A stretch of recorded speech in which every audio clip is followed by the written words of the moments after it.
Hello everyone, welcome to my channel Nidhi stories. और आज है आपकी क्लास थर्ड, जिसमें हम बहुत इंपॉर्टेंट चैप्टर कवर करने वाले हैं। The chapter name is audit strategy, audit planning and audit programme. तो आज की क्लास के बाद आप लोग एक्सपर्ट होने वाले हो इस टॉपिक के ऊपर, बिकॉज आई थिंक ये टॉपिक बहुत ज़्यादा आई थिंक इम्पॉर्टेंट है from exam point of view. काफ़ी क्वेश्चंस आ जाते हैं इस चैप्टर से।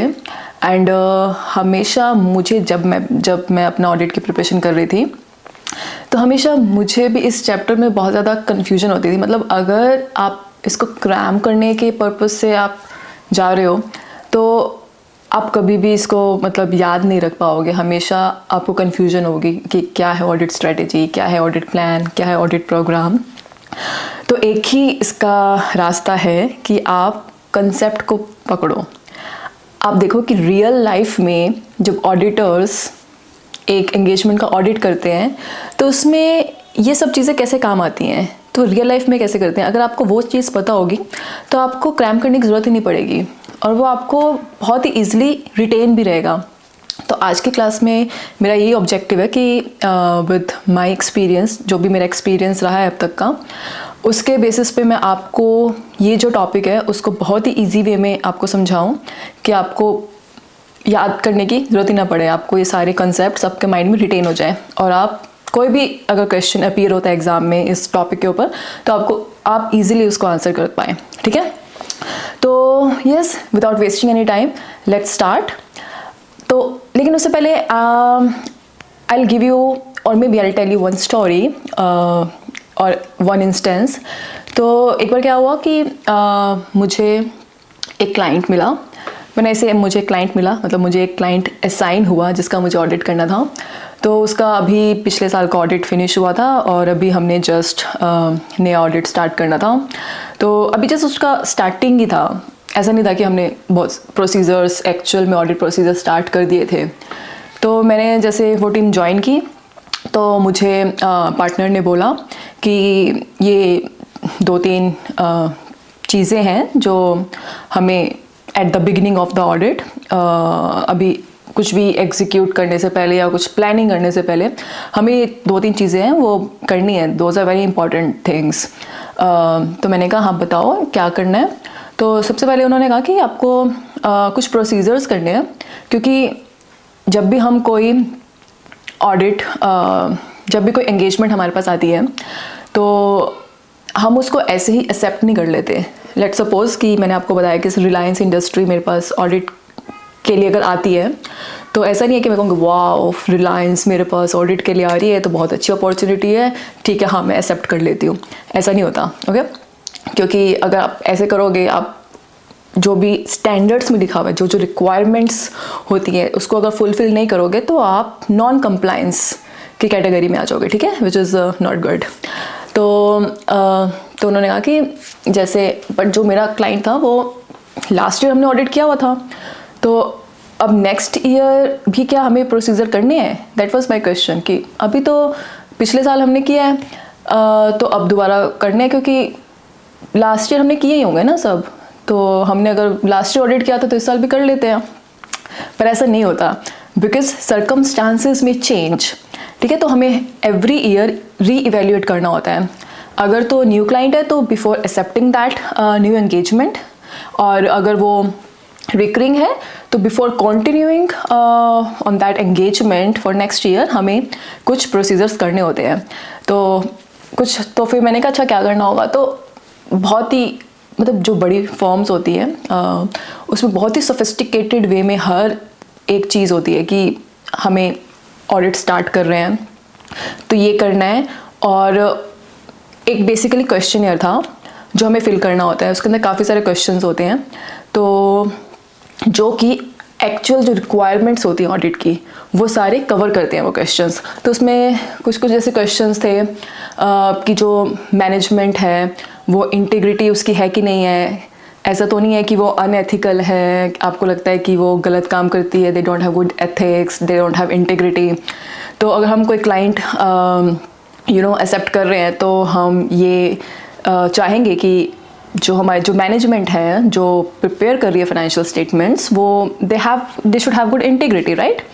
तो कुछ ऐसे क्वेश्चंस थे इंटीग्रिटी के ऊपर, और कुछ क्वेश्चंस लाइक ऐसे थे कि क्या हमारे पास अप्रोप्रिएट रिसोर्सेज हैं कि हम उसका ऑडिट कर पाएंगे, क्या हमारे पास वो रिसोर्सेज है that have the skill set to perform that audit.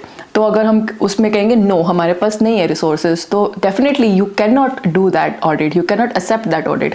But obviously big four में ऐसा कुछ नहीं होता, दे हैव द रिसोर्सेज।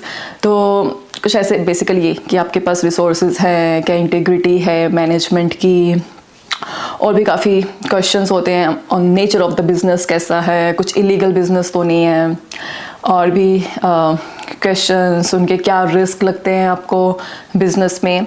तो वो सारे क्वेश्चन जब हम फिल करते हैं तो फिर उसके बाद वो पार्टनर जो होता है, एंगेजमेंट पार्टनर होता है और जो साइनिंग पार्टनर होता है, बेसिकली उनको अप्रूव करना होता है कि अगर वो सब चीज़ें हम फुलफ़िल कर रहे हैं जो भी हमें करनी चाहिए बिफोर एक्सेप्टिंग और कंटिन्यूइंग विद द एंगेजमेंट, तो पार्टनर सब चेक करेगा कि वो सब कुछ सही होता है। तो फिर उसके बाद भी नेक्स्ट लेवल ऑफ रिव्यूज़ पे जाता है, मतलब there are multiple level of review to make sure कि कुछ चीज़ बची तो नहीं है, कुछ ऐसा तो नहीं है कि हम नहीं एक्सेप्ट कर सकते as per the law, as per the accounting auditing standards, पर हमने गलती से कर दिया है। तो इसलिए मल्टीपल लेवल ऑफ रिव्यूज़ होते हैं। तो सबसे पहले उसने मुझे ये बोला कि आपको ये प्रोसीजर करने हैं, तो वो प्रोसीजर कर दिए। अभी तो हमने मतलब ऑडिट स्टार्टिंग नहीं किया, अभी just beginning of the audit में मेरे को सबसे पहला काम उन्होंने कहा कि ये पेश करना है, तो वो किया। और फिर उसके बाद क्या हुआ कि आप जो भी ऑडिट पे असाइन होते हो, आई थिंक फर्स्ट क्लास में मैंने आपको बताया था कि जो ऑडिट होता है वो इंडिपेंडेंट एग्जामिनेशन होता है, कि ऑडिटर शुड बी इंडिपेंडेंट। ऐसा नहीं है कि you have personal, you have financial और बिजनेस रिलेशनशिप, आपने उसमें इन्वेस्ट किया हुआ है उस कंपनी में और आप उसका ऑडिट करने लग रहे हो, या आप आपके फैमिली मेम्बर्स, आपके रिलेटिव्स उसके की कंपनी है वो, या उसमें कुछ हाई लेवल पे है तो आप उसका ऑडिट करने लगे हो। तो ये सब चीज़ें किस में आती हैं, इंडिपेंडेंस प्रोसीजर में। तो before even executing that audit हमें ये चेक करना होता है कि हम इंडिपेंडेंट है कि नहीं है। तो फिर ये बिफोर स्टार्टिंग द ऑडिट तो मैंने कुछ क्वेश्चनियर्स थे उसको फिल किया, उसको कंफर्म किया कि yes I am independent, and जितनी भी टीम मेंबर्स हमारे जो ऑडिट में असाइन हुए हैं वो सब मतलब इंडिपेंडेंट है कि नहीं है। और भी देन पार्टनर, ये बेसिकली सब रिस्पॉन्सिबिलिटी जो ऑडिट का पार्टनर होता है, एंगेजमेंट का पार्टनर होता है, उसकी रिस्पॉन्सिबिलिटी होती है। तो इंडिपेंडेंस चेक करने को बोला, एंड देन थर्ड इंडिपेंडेंस के साथ साथ उसको ये भी चेक करना होता है कि जो उसके टीम मेंबर्स हैं they are compliance with ethical requirements. तो कुछ एथिकल रिक्वायरमेंट्स होती हैं, ग्लोबल कोड ऑफ कंडक्ट, आपको पता होना चाहिए कि क्या क्या चीज़ें हैं आपको ऑडिट में करनी है, क्या क्या चीज़ें आपको नहीं करनी है। जैसे कि one of the example if I tell you कि ऐसा है कि ऐसा नहीं है कि आपको जो क्लाइंट की इन्फॉर्मेशन मिली है आप उसको किसी और को बता दो, राइट। तो कॉन्फिडेंशियलिटी मेंटेन करके रखनी होती है, this is one of the ethics, right. तो वेदर जो टीम मेंबर्स हैं दे आर एथिकली कंप्लायंट, तो ये भी एक प्रोसीजर है जो पार्टनर को चेक करना होता है। तो उसके लिए हमारे में क्या होता है कि एक जैसे बड़ी फर्म्स हैं तो उनके सोफिस्टिकेटेड तरीके हैं, जैसे मैंने आपको बताया, विच एंश्योर्स कि सभी रिक्वायरमेंट्स फुलफ़िल हो रही हैं कि नहीं हो रही हैं। तो टाइम टू टाइम हमें ट्रेनिंग्स करनी होती हैं, कुछ सर्टिफिकेशंस करनी होती हैं, उसमें असेसमेंट करनी होती है, जिससे हमें पता चले कि मतलब क्या एथिकल रिक्वायरमेंट्स हैं और क्या हम उसको फुलफ़िल कर रहे हैं कि नहीं कर रहे हैं। और मीटिंग्स होती हैं पार्टनर के साथ जिसमें वो हमें बताता है कि क्या क्या एथिकल रिक्वायरमेंट्स हैं, कैसा आपको प्रोफेशनलिज्म मेंटेन करके रखना है अपने ऑडिट में, क्या चीज़ें आपको क्या एथिकल है क्या अनएथिकल है, ये सब चीज़ें। तो ये भी अभी ऑडिट स्टार्ट नहीं हुआ, तो उससे पहले ये सब चीज़ें जो है पार्टनर को बेसिकली देखना होता है कि ये सब चीज़ें मेंटेन हो। तो पहले मेरे को तो उन्होंने पेश करने को बोला, बेसिकली वही procedure for accepting and continuing the engagement, and second उन्होंने कहा कि इंडिपेंडेंट हो, तो वो सब चीज़ें भी चेक कर ली थी, आई वॉज इंडिपेंडेंट और एथिकल रिक्वायरमेंट्स भी मीट कर रही हैं।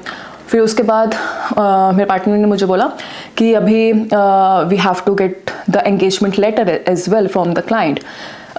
सो बेसिकली एंगेजमेंट लेटर, अब हमें पता है कि हमें क्लाइंट ने अपॉइंट किया है फॉर द ऑडिट, कि हमें उनकी फाइनेंशियल्स का ऑडिट करना है, उनके क्वार्टरली फाइनेंशियल्स का रिव्यू करना है, और भी अगर कुछ और भी फाइलिंग्स वो ड्यूरिंग द ईयर करेंगे उसके लिए भी अगर वो चाहते हैं कि हम उनमें मतलब हम उसमें हेल्प करें तो वो भी अगर हमें करना है, तो ये सब चीज़ें एक तरीके से हमारे और क्लाइंट के बीच में प्रॉपर एग्रीमेंट होना चाहिए उन चीज़ों का. और एग्रीमेंट क्यों होना चाहिए कि मान लो क्लाइंट ने अभी ये बोला और हमने कहा ठीक है ओके, बट बीच में ऐसा हुआ कि क्लाइंट कहे कि मैंने तो ये कहा ही नहीं था. ठीक है, तो बेसिकली कोई कन्फ्यूजन ना हो, दोनों के बीच में अंडरस्टैंडिंग हो, म्यूचुअल अंडरस्टैंडिंग, और आई वुड से कि रिटन एग्रीमेंट हो, दोनों एग्री करें उन सब स्कोप को लेके कि क्या क्या चीज़ें करनी हैं, क्या चीज़ें नहीं करनी हैं. तो वो सब चीज़ें सही से चले, स्मूथली चले, तो उसके लिए एंगेजमेंट एग्रीमेंट होना चाहिए, राइट, विद कंपनी. तो फिर उसके लिए भी फिर मैंने क्या किया कि जो भी एंगेजमेंट लेटर का जो एक प्रॉपर फॉर्मेट होता है उसको लिया, उसको अपडेट किया क्लाइंट के लिए. फिर पार्टनर ने उसको रिव्यू किया, पार्टनर ने फिर कहा कि इसको क्लाइंट को भी सेंड करना है, क्योंकि क्लाइंट वो सब टर्म्स को देखेगा क्या क्या लिखा हुआ है इसमें. अगर वो एग्री करेगा फिर वो साइन करेगा, और फिर जब वो साइन करके हमें देगा उसके बाद ये सब हम आगे ऑडिट स्टार्ट कर सकते हैं, राइट. क्योंकि पहले before even executing, even planning the audit, कुछ चीज़ें होती हैं जो हमें करनी पड़ती हैं. ठीक है, जैसे मैंने अभी 2-3 चीज़ें बताई आपको कि आपको देखना होगा कि आप वो सारे रिक्वायरमेंट्स मीट कर रहे हो कि क्या आप उस क्लाइंट एंगेजमेंट का एक्सेप्ट कर सकते हो कि नहीं कर सकते हो. ठीक है, फिर आपके टीम मेंबर इंडिपेंडेंट होने चाहिए, एथिकल रिक्वायरमेंट्स मीट करते होने चाहिए. और थर्ड क्या बताया मैंने आपको कि क्लाइंट के साथ आपका एग्रीमेंट, रिटन एग्रीमेंट होना चाहिए, राइट. तो ये सब प्रिलिमिनरी एक्टिविटीज़ थी जो मैंने वो क्लाइंट ज्वाइन किया तो मुझे करने को बोला. तो ये बहुत इम्पॉर्टेंट एक्टिविटीज़ है जो कि आपके इस चैप्टर में कवर है. This is one of the topic which is preliminary engagement activities. तो मैं आपको let me show you what we have read. तो ये प्रिलिमिनरी एंगेजमेंट एक्टिविटीज़, तो मैं अपनी स्क्रीन शेयर कर रही हूँ मोबाइल की, जिसमें मैंने नोट्स बनाए हैं फ्रॉम ICAI स्टडी मटेरियल. तो हम जैसे चैप्टर कर रहे हैं प्लानिंग के बारे में. ठीक है, तो सबसे पहला एलिमेंट ऑफ प्लानिंग है ये प्रिलिमिनरी एंगेजमेंट एक्टिविटीज़. ठीक है, before even executing the audit, before even doing the risk assessment etcetera, सबसे पहला एलिमेंट होता है प्रिलिमिनरी एंगेजमेंट एक्टिविटीज़. तो जो मैंने बताया सबसे पहला ए है performing procedures regarding the continuance of client relationships and audit engagement pace, जो मैंने आपको बताया कि हम ये करते हैं. और सेकंड पॉइंट है evaluating compliance with ethical requirements including independence. ठीक है, और ये किसकी रिस्पॉन्सिबिलिटी है? एंगेजमेंट पार्टनर की रिस्पॉन्सिबिलिटी है. एंड इसमें क्या करते हैं वो एंगेजमेंट पार्टनर, क्या करता है? सबसे पहले तो वही देखेगा कि कोई इंफॉर्मेशन ऐसी इसको मिली है कि कुछ इंडिपेंडेंस पे थ्रेट है. ठीक है, तो एंगेजमेंट पार्टनर की क्या रिस्पॉन्सिबिलिटी रहती है कि उसको देखना होता है कि मतलब उसके हर टीम मेंबर इंडिपेंडेंट होना चाहिए, राइट. ठीक है, तो अगर उसको ऐसा लगेगा कि कोई थ्रेट तो नहीं है इंडिपेंडेंस का, ठीक है, कि मान लो कोई एम्प्लॉय है, मतलब कोई जो भी उसका एक टीम मेंबर है, उसका रिलेटिव वहाँ पे काम कर रहा है उस कंपनी में. ठीक है, तो उस केस में वो देखेगा कि there is a threat to independence, कि इंडिपेंडेंस पे थ्रेट है. ठीक है, फिर देखेगा कि evaluate if some breaches happened, कि उसकी वजह से कुछ गड़बड़ हुई है कि नहीं हुई है. ठीक है, कि वो इंडिपेंडेंट नहीं था, कि कुछ उसके मतलब रिलेटिव्स है, कुछ उसमें मतलब थ्रेट है उसके इंडिपेंडेंस पे, ठीक है, तो उसकी वजह से वो चेक करेगा कि कोई ब्रीचेस हुई हैं कि नहीं हुई हैं, और वो एप्रोप्रिएट एक्शन लेगा टू एलिमिनेट द थ्रेट, ठीक है। अगर उसको लगता है कि कोई उसका टीम मेंबर है जिसका रिलेटिव वहाँ पर है, तो he has to take appropriate action. What action can he take? Based on the policies वो चेक करेगा कि क्या वो उस एंगेजमेंट पे काम कर सकते हैं। मे भी हो सकता है कि उसको उस एंगेजमेंट से हटा दें कि आप ये एंगेजमेंट नहीं कर सकते, you can not be part of the team, ठीक है। और वही, और अगर उसको कुछ ऐसा लगता है कि बड़ी गड़बड़ लग रही है, मतलब पार्टनर ही ऐसा है, ठीक है, या पूरा ओवरऑल फर्म लेवल पे कुछ ऐसा थ्रेट है कि आप एंगेजमेंट नहीं कर सकते, राइट, उसका ऑडिट नहीं कर सकते, तो आपको विड्रॉ ही कर लेना चाहिए एंगेजमेंट से, ठीक है, इफ़ परमिटेड बाय लॉ। और दूसरा चीज़, अगर पार्टनर कई बार अनश्योर है कि उसको नहीं पता कि मुझे क्या करना चाहिए इस केस में, ठीक है, मतलब वो जो भी इंडिपेंडेंस के ऊपर थ्रेट है उसको नहीं पता कि how to resolve, right, to and how what is the appropriate action, तो उसको फर्म को बताना चाहिए कि this is the situation, now firm will take the decision based on the policy कि उनको क्या करना है। Okay, so very important procedures, these are the very important activities that partner has to do, okay. And then last is establishing an understanding of terms of engagement, ठीक है, वही आपको sign क्या करना है, engagement letter with the client, okay. So these are the preliminary engagement activities. तो ये मैंने जो नोट्स बनाया, I am just thinking how can I share these notes with you.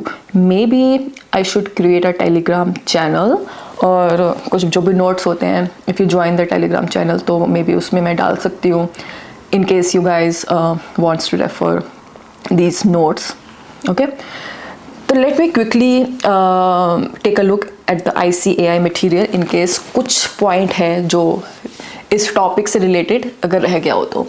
Let me quickly check.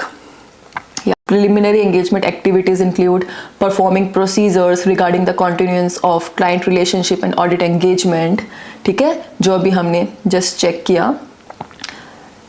वो ये कि आपको देखना है कि आपने appropriate procedures किए हैं कि नहीं किए हैं, और उसके basis पर ही जो भी conclusion आएगा, whether you can accept or do not accept the engagement, okay.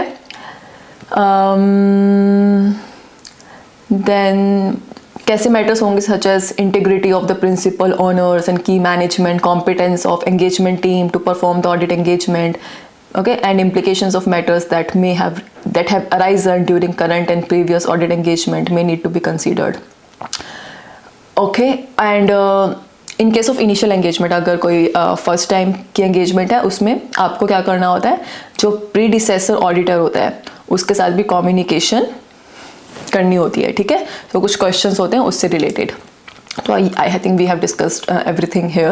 Then second point पे आते हैं, evaluating compliance with ethical requirements including independence, जो हमने भी चेक किया, the auditor should continuously evaluate compliance with ethical requirements including independence.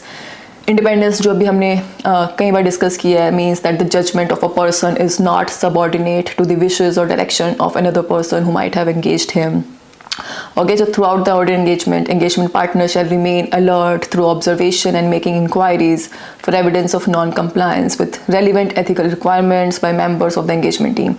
So during the audit, मतलब throughout the audit जो engagement partner है उसको ये चेक करते रहना पड़ता है कि मतलब थ्रू आउट द ऑडिट जो भी उनके टीम मेंबर्स हैं, they remain independent, they comply with the ethical requirements. It's not like one time job, it's like throughout the audit they have to maintain independence and ethical requirements, ठीक है। If matters come to the engagement partner's attention that indicate the members of the engagement team have not complied with relevant ethical requirements, the engagement partner in consultation with others shall determine the appropriate action, ठीक है। कि अगर कुछ engagement partner को लगता है कि कुछ भी मतलब इशू आ रहा है मे बी एथिकल रिक्वायरमेंट्स में या इंडिपेंडेंस में, तो भी यहाँ पे काफ़ी सारे स्टेप्स होते हैं कि जो आपको लेने होते हैं। You have to consult with other partners in the firm and maybe some other teams जो dedicated होती हैं इन issues को लेकर.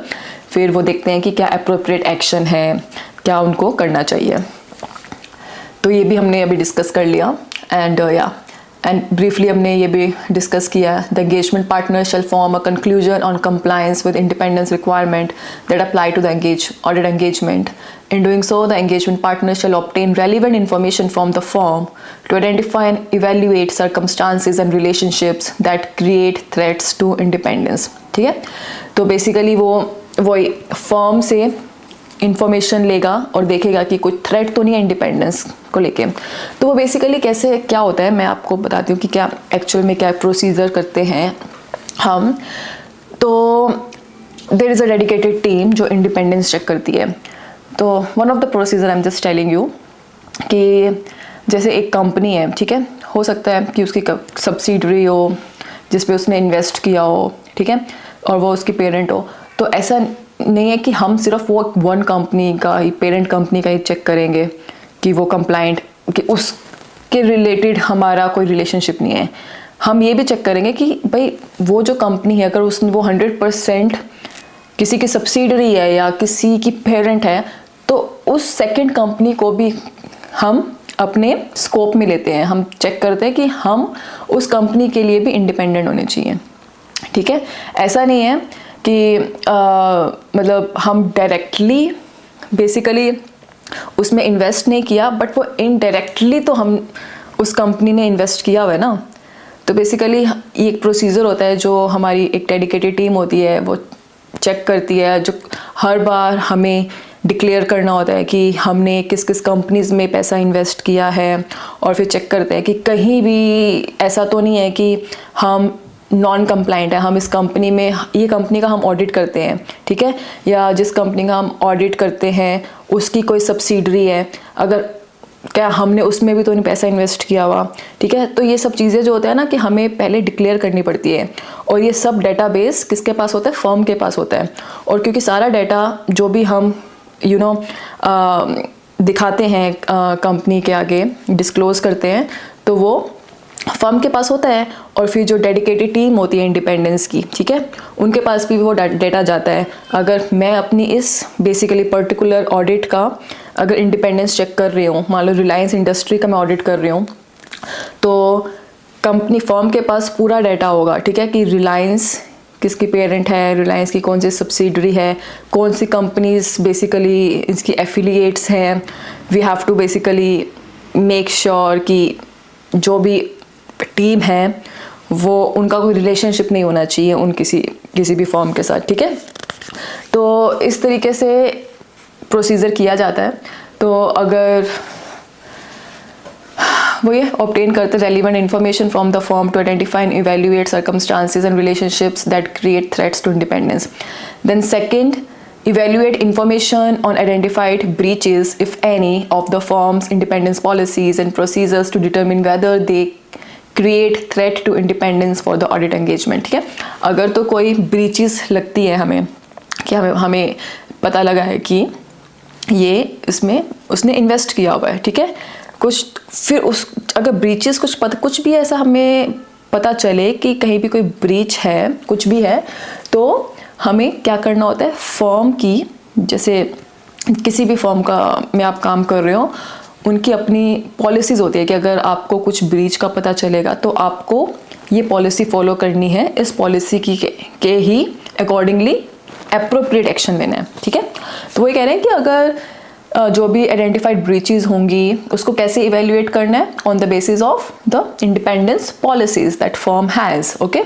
और उसके बेसिस पे आप देखोगे कि क्या ये ऑडिट एंगेजमेंट के लिए थ्रेट है कि नहीं है, उसकी इंडिपेंडेंस के लिए थ्रेट है कि नहीं है, और take appropriate action to eliminate such threat और reduce them to an acceptable level by applying safeguards, और if considered appropriate to withdraw from the audit engagement where withdrawal is permitted by law regulation. The engagement partner shall promptly report to the firm any inability to resolve the matter for appropriate action. ठीक है. तो audit partner will try to eliminate that threat. ठीक है. उसके independence पे कोई भी इस पे ट्राई करेगा कि वो एलिमिनेट करे। अगर उसको लगता है कि वो नहीं कर सकता तो they have to reach out to the firm और क्या अप्रोप्रिएट एक्शन लेना है फिर वो डिसाइड करेंगे, ठीक है। And the last one is establishing an understanding of the terms of the engagement, ठीक है। So it is in the interest of both the engagement, so both the entity and the auditor, that the auditor sends an audit engagement letter before the commencement of the audit to help avoid misunderstandings with respect to the audit. It ensures that there is no confusion with the client regarding terms of the engagement, ठीक है। तो क्यों हम engagement letter लेते हैं, ताकि कोई भी confusion हो उसको avoid कर पाएँ। और stop करते screen recording।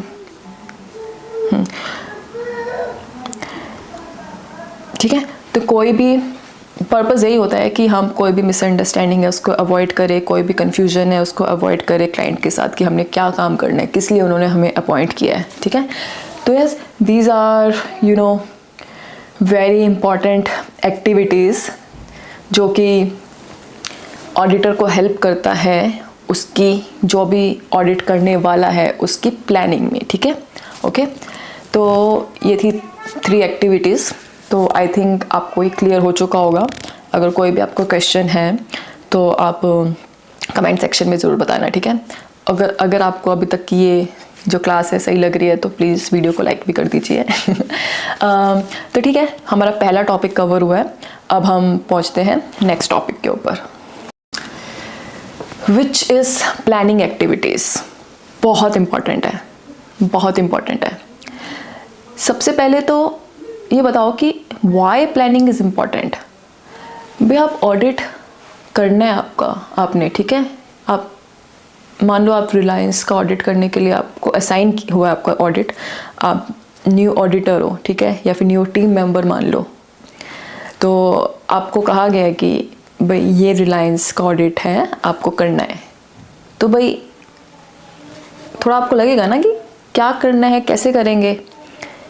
ऐसा तो नहीं है कि आपने फाइनेंशियल्स लिए, सारे नंबर को लेके बैठ गए हो, हर किसी चीज़ को देख रहे हो, आपको पता ही नहीं है कि क्या इंपॉर्टेंट है, किस पे देखना है, किस पे फोकस करना है, किस पे नहीं फोकस करना है। तो आप प्लानिंग करोगे ना पहले, you will plan the audit, ठीक है।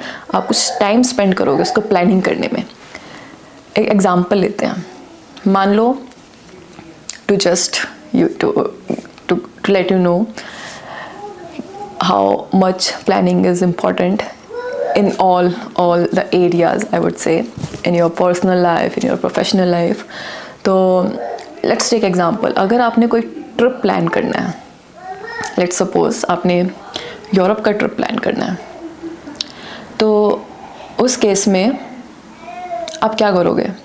आपको, और आई वुड से कि या आपको वेकेशन पे जाना है, तो आप क्या करोगे। सीधा तो नहीं ऐसा बस फ्लाइट बुक के फटाफट चले गए, ऐसा नहीं ना। आप भाई आपने बाहर कहीं दूर की वेकेशन प्लान करनी है, बहुत पैसा लगाना है उसके ऊपर, राइट। पैसा लगाना है, टाइम लगाना है, ठीक है। तो आप उसकी प्रॉपर प्लानिंग करोगे कि नहीं करोगे। तो आप, और प्लानिंग क्यों करोगे, आप बेसिकली इसलिए प्लानिंग करोगे ना ताकि आपका जो भी पैसा भी है वो भी कम से कम लगे, ठीक है, और आपका टाइम भी अच्छे से मैनेज हो, राइट। जो आपने इम्पॉर्टेंट एक्टिविटीज़ हैं, जो भी वहाँ के मेन टूरिस्ट अट्रैक्शंस हैं, जितना भी आपको टाइम है उसके अंदर आप वो मेन चीज़ें सब कवर कर लो, ठीक है। ऐसा तो नहीं, ऐसा ना हो कि भाई आपने प्रॉपर प्लान नहीं किया और आप वहाँ चले गए, आपके पास 1 हफ्ता था, 1 हफ्ते में आपने 10-12 अट्रैक्शन देखी जो इतनी खास ही नहीं थी क्योंकि आपको पता ही नहीं था, और आपने उसी में सारा टाइम वेस्ट कर दिया, और जो मेन चीज़ें थी देखने वाली आप वो देख ही नहीं पाए क्योंकि आपके पास लास्ट में आपको लगा अब तो टाइम ही नहीं बचा, अब तो पैसा भी नहीं बचा, अब क्या करेंगे। तो इसलिए आप क्या करोगे भाई, before actually going on vacation आप थोड़ा प्लान करोगे। सबसे पहले आप क्या करोगे, एक आप हाई लेवल प्लानिंग करोगे, एक स्ट्रेटजी आई वुड से, एक हाई लेवल प्लान करोगे, जैसे कि कहाँ पे जाना है, कौन सी कंट्री में जाना चाहते हो आप, कब जाना चाहते हो, कितने दिन के लिए जाना चाहते हो, किसके साथ जाना चाहते हो, और वेदर आप कोई ट्रैवल एजेंट हायर करना चाहते हो या आप खुद ही एक्सप्लोर करना चाहते हो। ये एक होगा आपका हाई लेवल की प्लानिंग करोगे, ठीक है। ओवरऑल आप प्लानिंग करोगे कि मुझे यहाँ जाना है और मुझे अक्टूबर में जाना है, ठीक है। मैं अपने वाइफ के साथ जाना चाहता हूँ या मैं अपने बच्चों के साथ भी जाना चाहता हूँ। ये मेरे मेंबर्स होंगे जो मेरे साथ जाएंगे। और थोड़ा आप ये भी असेस करोगे कि भाई आप जहाँ जा रहे हो वो थोड़ी काफ़ी मतलब हिस्टोरिकल टाइप जगह है, काफ़ी हिस्ट्री है। और अगर आप वहाँ का कोई लोकल गाइड या कोई ऐसा एजेंट या टूरिस्ट एजेंट आप नहीं हायर करते जिसको वहाँ का पता हो, उसकी इम्पोर्टेंस का पता हो, जो आपको गाइड भी कर पाए, ठीक है, कि वो चीज़ है क्या, ओके। तो आप वो भी प्लान करोगे कि मुझे गाइड करना चाहिए कि नहीं करना चाहिए। तो ये होगी आपकी ओवरऑल प्लानिंग, ठीक है, जिसको हम कहते हैं इसमें ऑडिट स्ट्रेटजी, एक हाई लेवल प्लानिंग। और फिर उसके बाद जो आपकी हाई लेवल प्लानिंग होती है वो बेसिकली आपको हेल्प करती है एक्चुअल डिटेल्ड प्लान बनाने में, ठीक है। फिर आप डिटेल में प्लान बनाते हो कि आप वहाँ जाके क्या क्या करोगे, ठीक है, कितना टाइम यहाँ पे स्पेंड करोगे, कितना वहाँ स्पेंड करोगे, ये देखोगे वो देखोगे एट्सेट्रा, ठीक है। तो आप फिर एक्चुअली में उसके लिए प्लानिंग करते हो कि क्या क्या कपड़े लेके जाओगे, सो मैनी मतलब लाइक डिटेल में प्लान बनाते हो फिर आप। बट पहले आप एक हाई लेवल का प्लान बनाते हो। और आपका ये जो आप प्लानिंग करते हो उसका आपका बेनिफिट क्या होता है। बेनिफिट ये होता है सबसे पहला बेनिफिट ये होता है कि आप कोई जो आपका इम्पोर्टेंट जगहें हैं, ठीक है, आप उस पर फोकस कर पाते हो, ठीक है। Instead of basically spending your time and money on those places जो कि इतने रेलिवेंट है ही नहीं है, जो इतने इम्पोर्टेंट है ही नहीं है, आप उस पर फोकस कर पाते हो कि जो वहाँ की मेन टूरिस्ट अट्रैक्शंस हैं, जहाँ पे आप सब जाते हैं, जहाँ पे आपको जाना चाहिए, राइट, ओके। दूसरा, आपका टाइम भी काफ़ी बचता है और आपका पैसा भी काफ़ी बचता है। तो एक तरीके से जो आपका भी पैसा और टाइम है वो एक सही जगह में सही तरीके से यूटिलाइज होता है। मान लो अगर आपने प्लानिंग नहीं की कि मतलब कहाँ जाना है, आपने सारे रास्ते पहले ही नहीं देख रखे हुए, ठीक है, या आपने गूगल मैप ही नहीं लगाया हुआ, कुछ नहीं, और आप कहीं भी जा रहे हो, उससे क्या होगा, आप रास्ता भटक सकते हो, राइट। जो आप जिस जगह पे आपने आधे घंटे में पहुंचना था वहाँ आप 2 घंटे भी लगा सकते हो। तो आप बेसिकली आपने एफिशिएंट नहीं रहा ना आपका वो ट्रिप, राइट। और अगर आपको नहीं पता वहाँ का कि कौन से होटल्स बढ़िया हैं, ठीक है, या कहाँ पे सही सामान मिलता है, कहाँ पे रीज़नेबल प्राइस है, कहाँ पे बहुत, अगर वहाँ का आपको नहीं पता होगा तो आप कॉस्ट भी, आपको पैसा भी ज़्यादा लगेगा, ठीक है, आपको, क्योंकि वहाँ की नॉलेज ही नहीं है। तो बेसिकली आप बहुत ही ज़्यादा वेस्टेज करोगे। और सही आप जैसे गाइड आपने थोड़ा डिसाइड, आपने दिमाग लगाया, बेसिकली आपने सोचा, आपने प्लान किया कि हाँ ये थोड़ा हिस्टोरिकल प्लेस है, तो यहाँ पे गाइड को लेके जाएंगे तो हमें उसके बारे में ज़्यादा पता चलेगा, उस प्लेस के बारे में, और ज़्यादा हमारा मतलब मज़ा आएगा उस प्लेस को घूमने में, ठीक है। तो आपने कौन से आपको एक्सपर्ट यूज़ करने हैं, ठीक है, आपको किस किस लोगों की, किस किस टीम मेंबर्स की ज़रूरत पड़ सकती है, ठीक है। तो आपने ये भी एनालाइज किया जो आपको हेल्प करता है आगे, ठीक है। और काफ़ी सारे बेनिफिट्स हैं, ठीक है। तो ये हो गया, आपने जैसे ट्रिप प्लान करना था उसमें आपने कोई आपने कोई वेकेशन पे जाना है, देखो उसमें कितनी प्लानिंग करनी पड़ती है, राइट, और उसके कितने बेनिफिट्स भी होते हैं। वैसे ही जब हम ऑडिट करते हैं तो उसमें भी हमें बहुत प्लानिंग करनी पड़ती है। ऐसे नहीं है कि हम कुछ भी करे जा रहे हैं। अगर आप कुछ भी करे जाओगे तो आप ना आप ऑडिट टाइम से कंप्लीट कर पाओगे, ना ही आप उसके जो भी रिस्क्स हैं वो एड्रेस कर पाओगे। जो आपका ऑब्जेक्टिव है ऑडिट का कि आपको रीज़नेबल एश्योरेंस देनी है, आपको सफिशिएंट एप्रोप्रिएट एविडेंसेस लेने हैं, आपको देखना है कि जो फाइनेंशियल स्टेटमेंट्स है free from risk of material misstatement. ये सब चीज़ें आप तभी कर पाओगे जब आप अपनी प्रॉपर प्लानिंग करोगे, अपने जो रिसोर्सेज हैं उसको सही जगह पे यूज़ करोगे। ठीक है, तो इसी पे अब हम डिस्कस करेंगे। ठीक है, जो ऑडिट प्लानिंग है वो 2 पार्ट्स में डिवाइड हो गई है। एक सबसे पहला है ऑडिट स्ट्रेटेजी, ठीक है, और दूसरा है जो डिटेल में जो हम ऑडिट प्लान बनाते हैं। ठीक है, तो ऑडिट स्ट्रेटेजी के ऊपर अब पहले हम डिस्कस करेंगे कि क्या होती है ऑडिट स्ट्रेटेजी। अभी मैंने आपको एग्जांपल से बताया कि हाई लेवल की जो प्लानिंग करते हैं हम, जैसे उसने ट्रिप प्लान करने के वक्त हाई लेवल की प्लानिंग की कि कहाँ पर जाना है, कब जाना है, कौन कौन से फैमिली मेम्बर्स के किसके साथ जाना है, कौन से फैमिली मेम्बर्स को लेके जाना है, कोई हमें गाइड लेना चाहिए नहीं लेना चाहिए, राइट। ये हाई लेवल की प्लानिंग की। ठीक है, this is the strategy that we make before planning for the और before going for the vacation. तो वैसे ही ऑडिट में भी हमें एक स्ट्रेटजी बनानी पड़ती है पहले। अब हम बहुत ही इम्पॉर्टेंट टॉपिक स्टार्ट करने वाले हैं विच इज़ ऑडिट स्ट्रेटजी। ठीक है, तो ऑडिट स्ट्रेटजी क्या होती है, which basically helps in setting the scope, timing and direction of the audit. So basically क्या स्कोप होगा हमारे ऑडिट का, हम क्या ऑडिट करने वाले हैं, whether we are going to do US GAAP audit, IFRS audit, Ind AS, और कौन से इंडस्ट्री का ऑडिट करने वाले हैं, क्या जो क्लाइंट है वो बायोटेक क्लाइंट है, क्या वो मैन्युफैक्चरिंग क्लाइंट है या टेक्नोलॉजी है। तो बेसिकली स्कोप हम सेट करते हैं इसमें।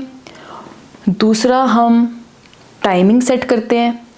तो टाइमिंग सेट करने के लिए when I say timing, so timing is basically when this audit is going to happen, when we are going to perform specific procedures, when we are going to issue audit opinion। ठीक है, तो timing हो गया वो, अब इसको detail में करेंगे पर ओवरव्यू दे रही हूँ मैं।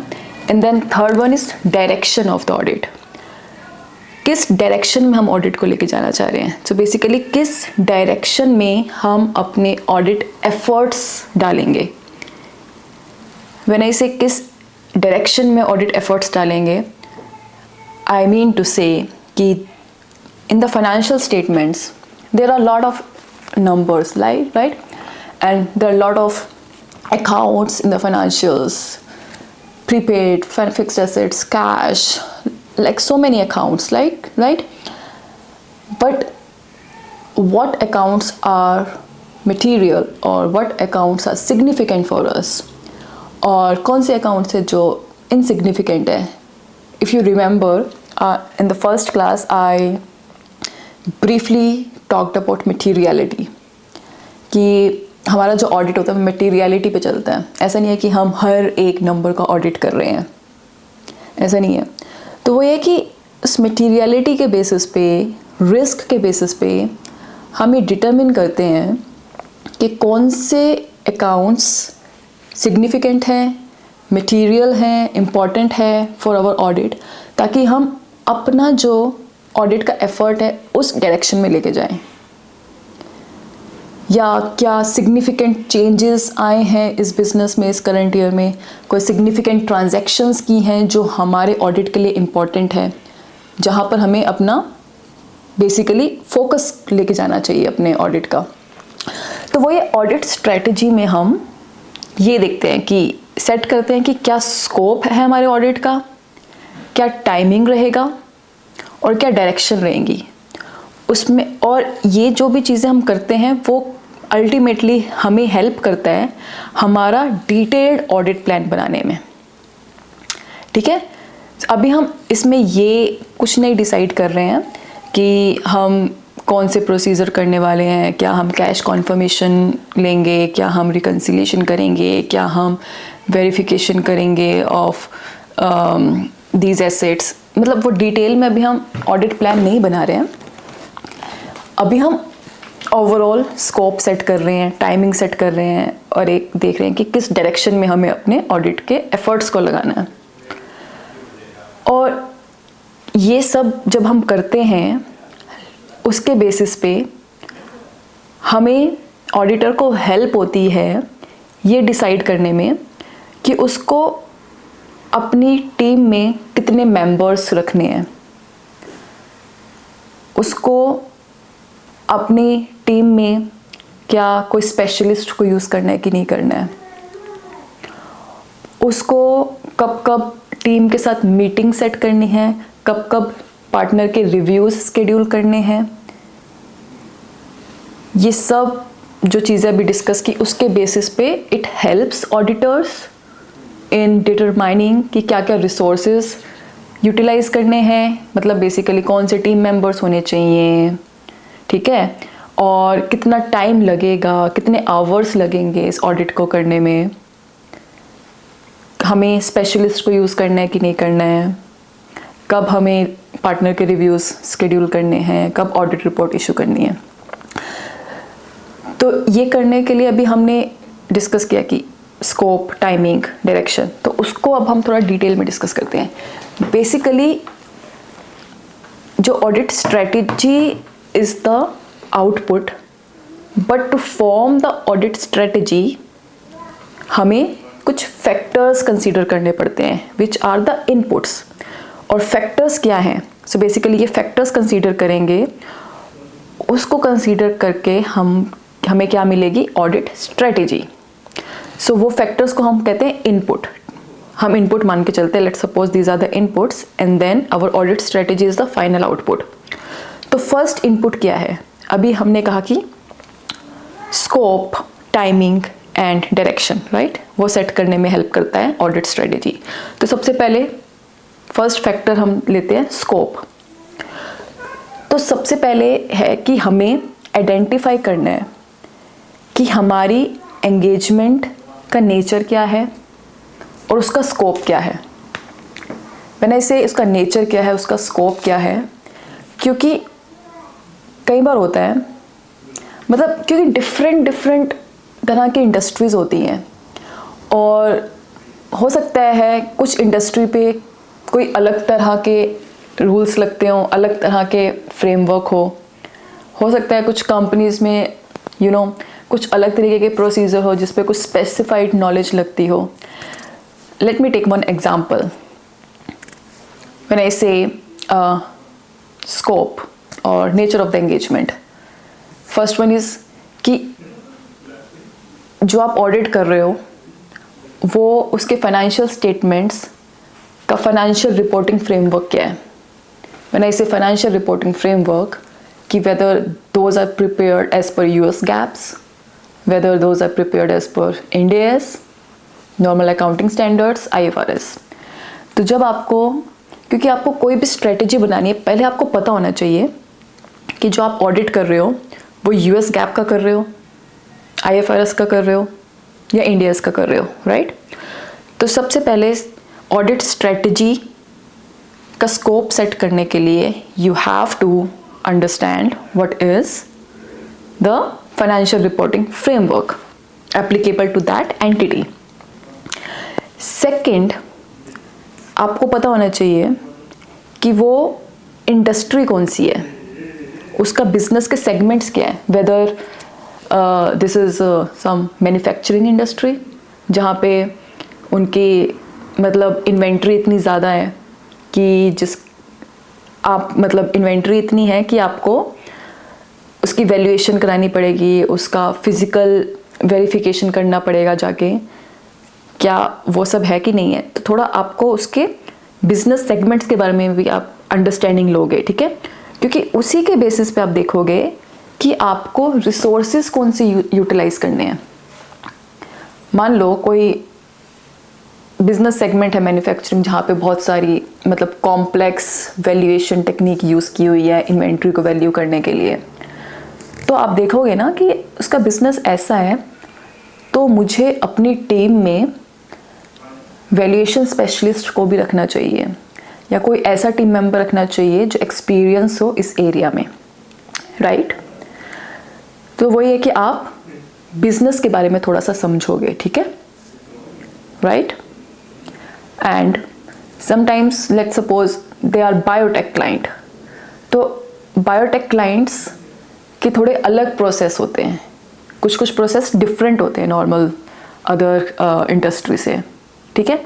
तो आप देखोगे कि उसके अकॉर्डिंगली आपको जब, बिकॉज एट द एंड आपकी जो ऑडिट स्ट्रेटेजी है वो आपको हेल्प करेगी कि कौन कौन से टीम मेंबर्स आपको लगाने हैं, ठीक है, कितना आवर्स लगेंगे और कब आपको बेसिकली ऑडिट कंप्लीट करना है। तो जब आप देखोगे कि ये कॉम्प्लेक्स एरिया है तो आप उसी के अकॉर्डिंगली अपने रिसोर्सेज लगाओगे। कॉम्प्लेक्स एरिया आपको लगता है टाइम ज़्यादा लगेगा, उसके अकॉर्डिंगली आप उसका बजट सेट करोगे, ठीक है। तो वो ये कि आप अभी हम फैक्टर्स देख रहे हैं which is the input in determining the audit strategy. So factors, one is scope, अभी हम स्कोप के बारे में जस्ट डिस्कस कर रहे हैं, ठीक है। तो जिसमें हमने देखा कि पहले हमें देखना है कि उसका एप्लीकेबल फाइनेंशियल रिपोर्टिंग फ्रेमवर्क क्या है।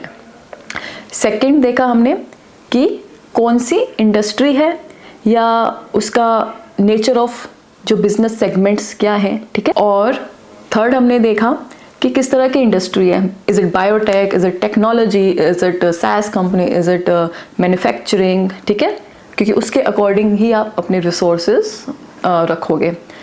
And there is one more thing जो आपके स्टडी मटेरियल में भी है, विच इज़, मैं स्टडी मटेरियल में से देख के बोल रही हूँ, expected use of audit evidence obtained in previous audits. कि कई बार क्या होता है कि आपने पिछले साल में कुछ एविडेंसेस, ऑडिट एविडेंसेस लिए।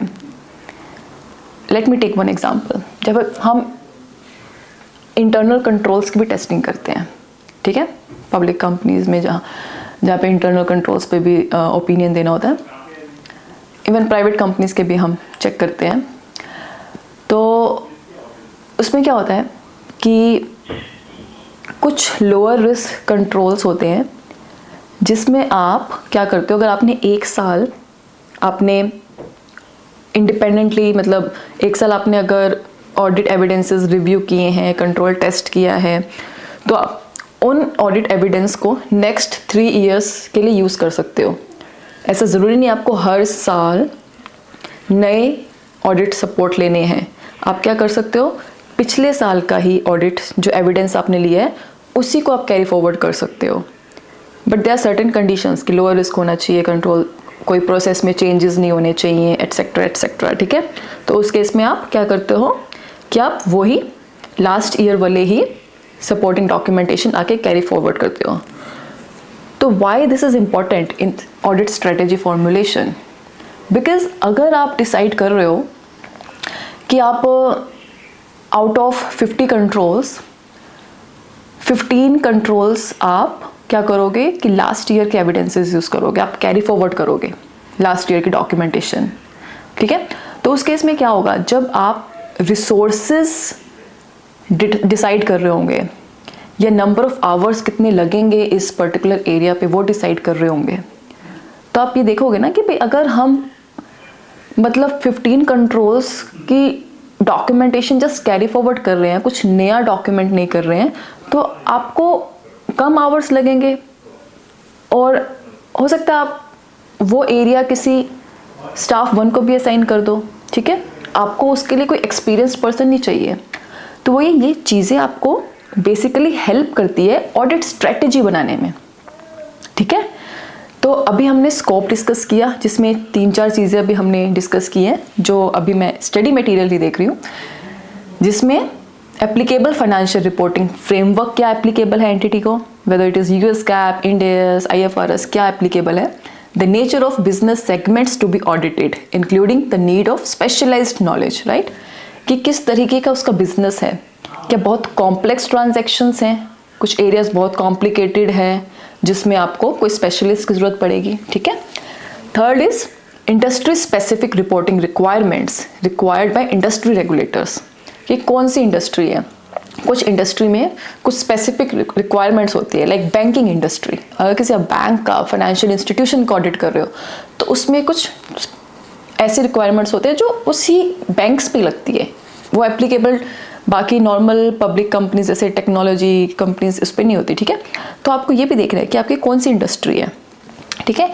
And last is expected use of audit evidence obtained in previous audits, ठीक है, कि आप क्या लास्ट ईयर के ऑडिट एविडेंसेस यूज करने वाले हो। अगर करने वाले हो तो आपको उसके अकॉर्डिंगली स्ट्रेटेजी बनानी है। आप कम रिसोर्सेज लगाओगे उस पर, लेस एक्सपीरियंस लगा सकते हो, कम बजट रखोगे उसका, ठीक है। तो ये तो हो गया सबसे पहले स्कोप। तो हमने स्टार्टिंग में डिस्कस किया कि ऑडिट स्ट्रेटेजी क्या करती है, helps in setting the scope, timing and direction of the audit. तो सेकंड अब हम टाइमिंग पे बात करते हैं, ठीक है।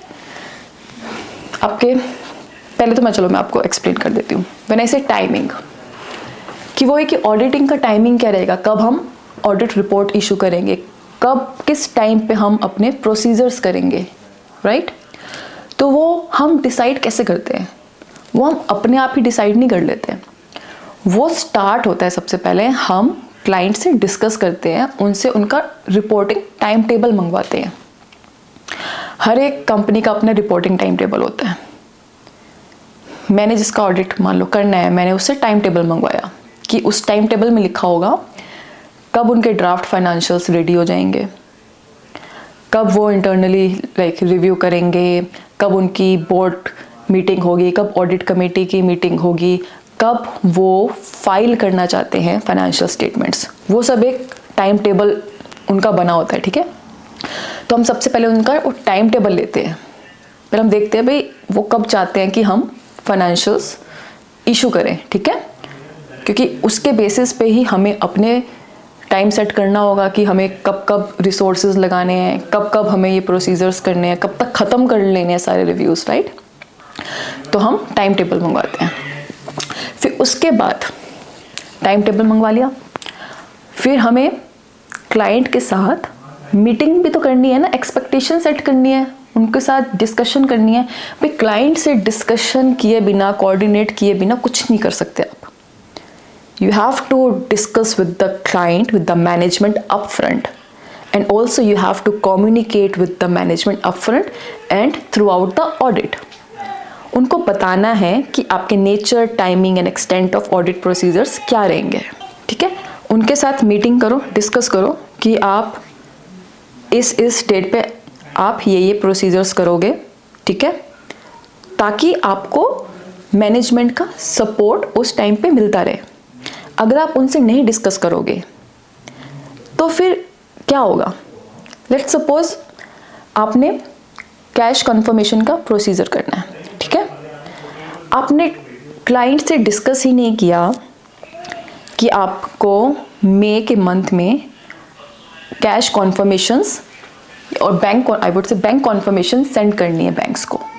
आपने उनसे कम्युनिकेट ही नहीं किया, ठीक है। पहले आपने मई में आपने प्रोसीजर करना है, आप मई के ही फर्स्ट वीक में बोलते हो कि ये मैंने सैंपल सिलेक्ट किए हैं, आप ये अपने जो भी टीम मेंबर्स हैं, जो ऑथराइज सिग्नेटरी हैं, उनको कहो कि ये साइन करके हमें दे ताकि हम बैंक्स को दें। भाई वो कहेंगे तुम मुझे अभी बता रहे हो, मेरी पूरी टीम मंथ एंड या क्वार्टर एंड में लगी हुई है, they are very busy, they are not available right now, तो हम आपको कैसे ये सब चीज़ें इतने शॉर्ट नोटिस पे दे दें। मैनेजमेंट भी फ्रस्ट्रेट हो जाएगी, and you don't have to frustrate your client without any reason, right.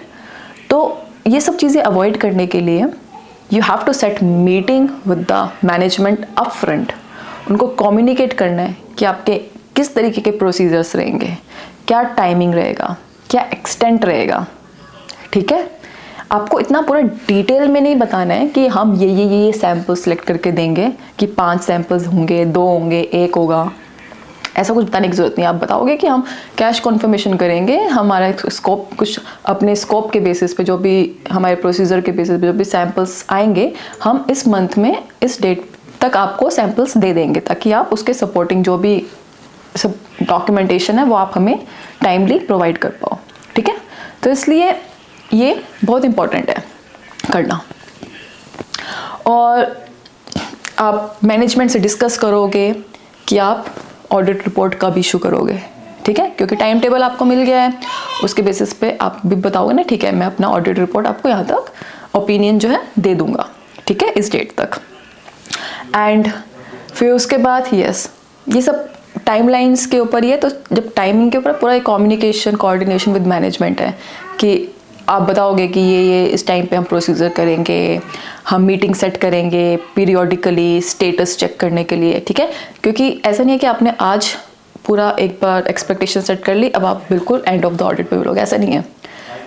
आपको time to time status meetings set करनी चाहिए मैनेजमेंट के साथ, ताकि आपको पता चलता रहे और उनको भी पता चलता रहे कि क्या स्टेटस है ऑडिट का, कि कुछ पेंडिंग सपोर्टिंग क्लाइंट की तरफ से है या हमारी तरफ से, या क्या इश्यूज आ रहे हैं, ठीक है। तो आपको वही आप डिस्कस करोगे स्टार्टिंग में कि हम स्टेटस मीटिंग्स रखेंगे आपके साथ, अपनी फाइंडिंग्स जो भी है हमारी वो डिस्कस करने के लिए, ठीक है। अपना थ्रू आउट द ऑडिट जो भी हमारा ऑडिट का स्टेटस है हम आपको कम्युनिकेट करेंगे, ठीक है।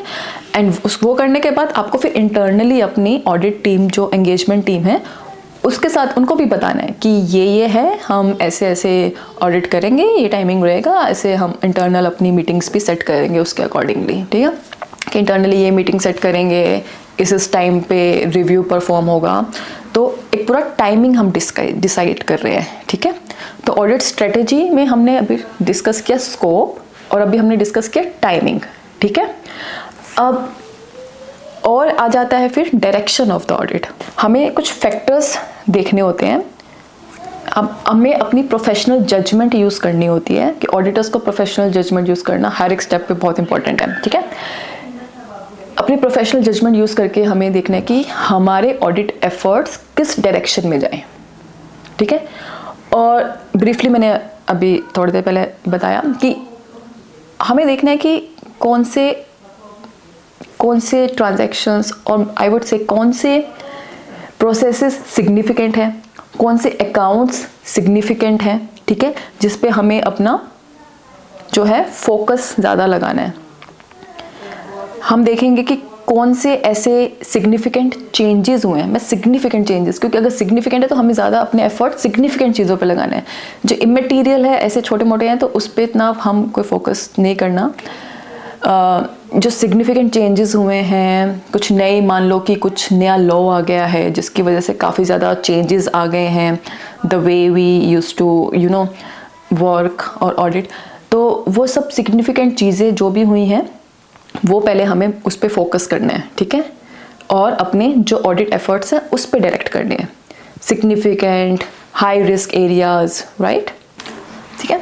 और इसके अंदर वो बेसिकली इस स्टेज पे आके आपको ऑडिटर अपना प्रोफेशनल जजमेंट यूज़ करेगा, देखेगा उन मैटर पे फोकस करो जो सिग्निफिकेंट है, ठीक है।